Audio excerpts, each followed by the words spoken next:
Всем привет! Сегодня я расскажу вам, как разводят туристов в Таиланде. К началу 2022 года появились новые схемы обмана, мошенники не дремлют. Также они не отказались и от старых разводов, о которых многие знают, но, к сожалению, туристы по-прежнему на них попадаются. Я собрала все самое главное в одном видео.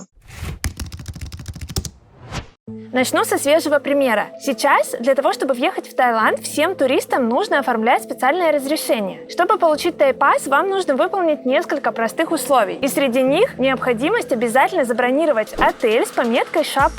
Это значит, что отель прошел все правительственные проверки и получил сертификат безопасного туризма. Мошенники решили этим воспользоваться, и хозяева некоторых небольших отелей, апартаментов, гостевых домов выставили свои предложения на Booking и написали в объявлениях, что их отель или их жилье имеет пометку ША+, хотя на самом деле это не так. И что получается? Турист бронирует отель, оплачивает его и подает заявку на получение тайпас. В итоге вам не только отказывают в разрешении на въезд, но и вы теряете деньги. Так что будьте внимательны. Чтобы этого избежать, проверяйте, входит ли отель в список допустимых. Я оставлю вам ссылочку в описании под видео. Это официальный сайт, на котором перечислены все разрешенные отели. Обязательно проверьте и только тогда оплачивайте. Следующий развод тоже связан с оформлением тайпас. Недавно подписчица рассказала мне такую историю. Она собиралась поехать в Таиланд, она думала, что это очень сложно и решила обратиться к кому-нибудь за помощью. И тут же нашлись умельцы, которые стали предлагать ей оформить тайпас за нее и просили за услугу 900 евро. Представляете, 900 евро! И не факт, что этот человек действительно добьется разрешения на въезд в Таиланд для нее. Мошенники говорят, что оформить тайпас очень сложно. Не верьте им. На самом деле, если соблюдать простые правила, то все это можно сделать очень-очень легко. Посмотрите мое видео, в котором я даю пошаговую инструкцию оформления тайпаса, показала все на своем примере. Вы убедитесь, насколько это просто, и тратить деньги вам не придется.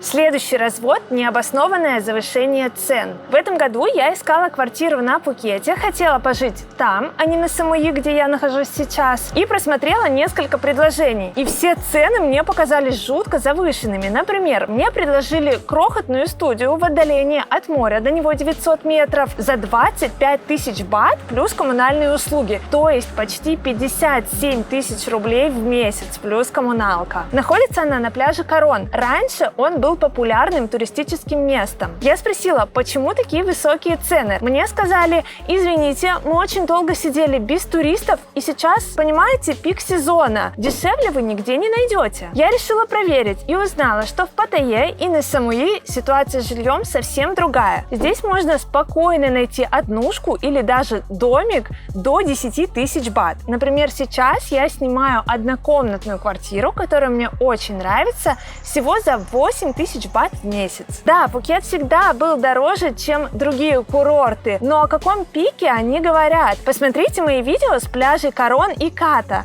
Там же никого нет. Сейчас уже январь, но я вижу, что те квартиры, которые мне предлагали, до сих пор сдаются, и цены на них по-прежнему не опускают. То есть они пропустили весь пик сезона, когда могли сдать хоть чуть-чуть подешевле, но все равно держат эту планку. Непонятно зачем, не пойму, на что они надеются. Также завышают цены и на трансфер. Владельцы отелей знают, что сейчас у туристов нет выхода. Нельзя просто выйти из аэропорта, заказать Uber или попросить знакомых вас встретить. Сейчас каждому туристу нужно обязательно заказывать индивидуальный трансфер до отеля, иначе из аэропорта вы не уедете. И поэтому отели этим пользуются. Например, недавно моя подписчица поехала из аэропорта Пхукета на пляж Сурин. Ехать всего 30 минут, и отель запросил у нее 2000 бат за машину. Это очень много, это 4500 рублей, представляете? Конечно, она отказалась и начала искать дешевле, начала торговаться, и в итоге выяснилось, что нанять машину можно в 3 раза дешевле. Чтобы никто вас не обманул, запомните цены для ориентира. Нормальная цена трансфера из аэропорта до пляжа Патонг примерно 700 бат. До Каты и Корона где-то 800. Можно согласиться на 1000, но вы уже немножко переплатите. Но на большее точно не соглашайтесь. Торгуйтесь, ищите другие варианты, потому что они хотят на вас нажиться.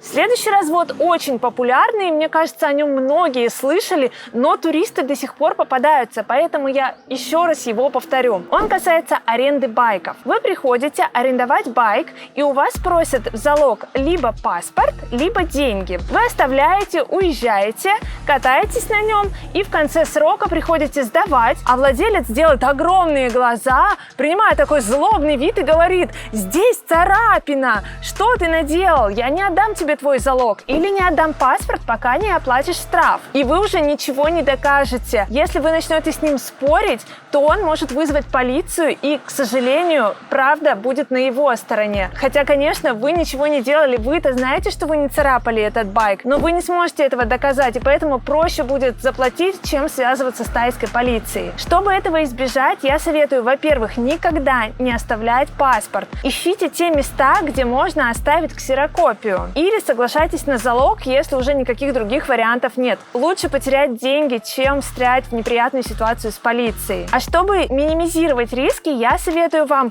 либо фотографировать байк в день аренды, либо вообще снимать на видео. То есть придите туда с телефоном и скажите: сегодня у нас 25 января, я беру байк вот здесь на нем трещина. И когда вы придете его сдавать, и владелец сделает злое лицо и скажет: что ты наделал, покажите ему это видео, и оно быстро вернет ему память. Он сразу скажет: извини, это другой байк, там был поцарапан, я перепутал, с твоим все в порядке, извини, пожалуйста. И все, и сразу от вас отстанет, никаких вопросов у него уже не будет. Следующий развод практикуют частные клиники. Расскажу на реальном примере. У человека сильно разболелся зуб. У него не было страховки, он обратился в первую попавшуюся клинику рядом с домом. Ему оказали первую помощь и сделали что-то еще. В результате попросили 7 тысяч бат, то есть почти 16 тысяч рублей. Как выяснилось позже, можно было обойтись всего одной необходимой процедурой и отдать за это всего 1000 бат. В чем здесь развод? Частные клиники навешивают вам дополнительные услуги. Допустим, вам нужно просто поменять пломбу, а они вам отполируют зубы, почистят от зубного камня, найдут какие-то еще проблемы, скажут, что у вас еще там был кариес. В общем, наделают все, что угодно, лишь бы вы отдали как можно больше. И при этом они не будут с вами советоваться, просто в итоге скажут: вот такая сумма получилась, плати. Решить этот вопрос поможет страховка. Сейчас всех туристов обязали оформлять ее для въезда в Таиланд, но многие, конечно же, покупают ее, чтобы получить тайпас, а потом не продлевают, хотя остаются в Таиланде гораздо дольше. Лучше подстраховаться и оформить, потому что стоит это недорого, а вы будете всегда под защитой. Если вы, например, знаете, что у вас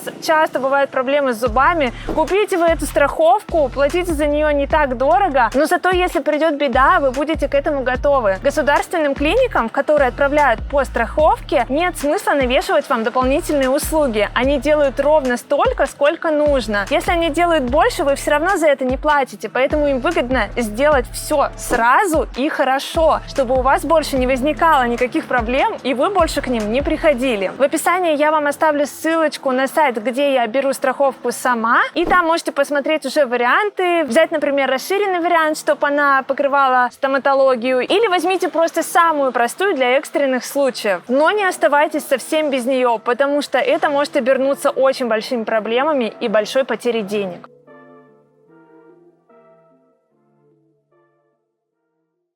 Следующий обман – это пересдача квартиры. Чаще всего так разводят русские люди русских туристов. Расскажу тоже на реальном примере. Один парень арендовал у тайцев квартиру на месяц. Он в нее заселился, сделал фотографии и выложил в соцсетях. И написал: «Сдам свою квартиру, я собственник, вот фотографии, цена такая-то». Клиентов он нашел сразу, потому что он поставил такую низкую цену, что не сбежаться на нее было трудно. Он поставил условие, что молодая пара, которая снимает у него квартиру, должна заплатить сразу за 3 месяца плюс залог. Всего в сумме он попросил у них 26 тысяч бат. Объяснил это тем, что он скоро уезжает, им придется общаться с тайцами, это будет очень неудобно. В общем, оплатите сейчас, сразу на 3 месяца и не парьтесь. Они согласились и даже обрадовались. Перевели ему деньги, въехали в квартиру и были очень счастливы, потому что квартира действительно классная. Но проходит 2 недели, и к ним в квартиру вдруг заходит незнакомый человек. Это была Тайка, хозяйка квартиры. Она открыла дверь своим ключом, потому что была уверена, что ее жилец уже съехал. Как выяснилось потом, этот парень арендовал квартиру, прожил в ней всего неделю и пересдал. Конечно же, сделка прошла без каких-либо договоров, потому что, мы же соотечественники, сочтемся, русские всегда доверяют русским. В итоге ребята остались и без денег, и без жилья. Как не нарваться на мошенников? Я советую искать квартиры либо на Airbnb, там, где есть гарантии, либо найти какое-то проверенное агентство. Почитайте отзывы, убедитесь, что оно уже давно на рынке. Или доверяйте советам своих знакомых. От себя тоже могу посоветовать. На Пхукете и в Паттайе у меня нет знакомых, а вот на Самуи я уже не в первый раз ищу квартиру через агентство About Самуи. Ссылочку я вам тоже оставлю в описании. Они мне прям очень сильно помогали, и я им на 100% доверяю. Если вы доверяете мне, то можете брать у них. Следующий обман практикуют таксисты и водители тук-туков. Таксисты делают так. Вы к ним садитесь и говорите, куда вам ехать.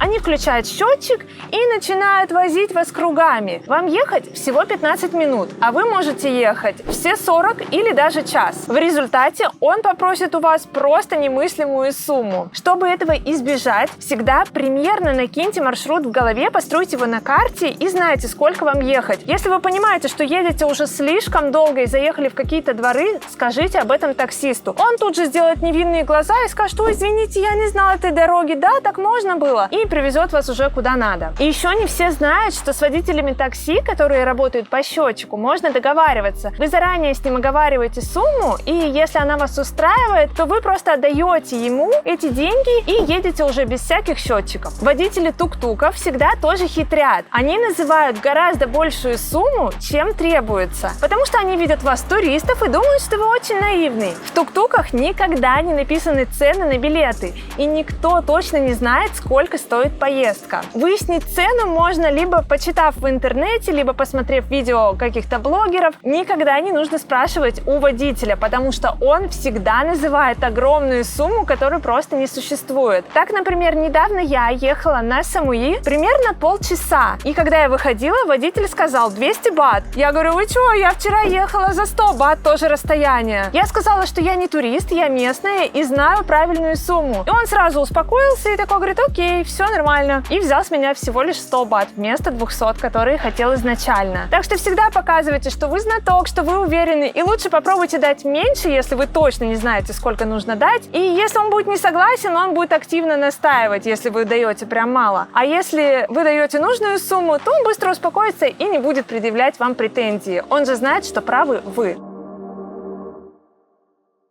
Следующую схему проворачивают хитрецы в ресторанах. Чаще всего это встречается в Паттайе и на Пхукете, в самых туристических местах. Обычно туристы там расслабленные, они уже выключили голову и отдыхают. Приходят и заказывают много блюд, едят, наслаждаются отдыхом и потом просят счет и чаще всего не глядя его оплачивают. А оказывается, что там написано много лишних позиций или цены на блюда указаны неправильно, иногда в 2-3 раза выше. Путаница возникает из-за того, что счет в Таиланде чаще всего пишут от руки. И пишут они на тайском, что-то там вычеркивают, исправляют, очень крупно там замазывают. В общем, полная неразбериха. И, конечно, неопытный турист на это попадется. Чтобы избежать переплат, я советую вам всегда примерно прикинуть в голове, сколько будет стоить ваш ужин. И если вы видите, что сумма явно превышает ту, что вы запланировали, то лучше перепроверьте. Не стесняйтесь, посидите со счетом, посмотрите, спросите у официанта, а вот это что, а вот это что. Когда вы начинаете спрашивать, они понимают, что вы их уличили, и они даже не сопротивляются и не оправдываются. Они просто говорят,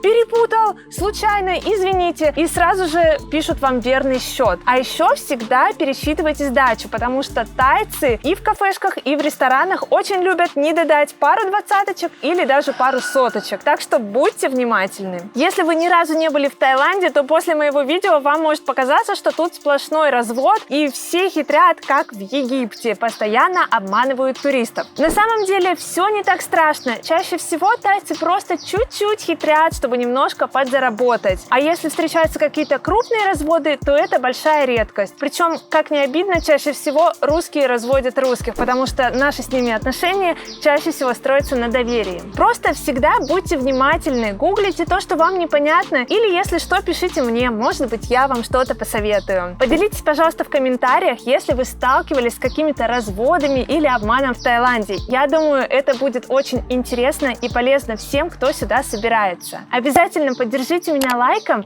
и подпишитесь на мой канал. Впереди еще очень много интересных выпусков из Таиланда и не только.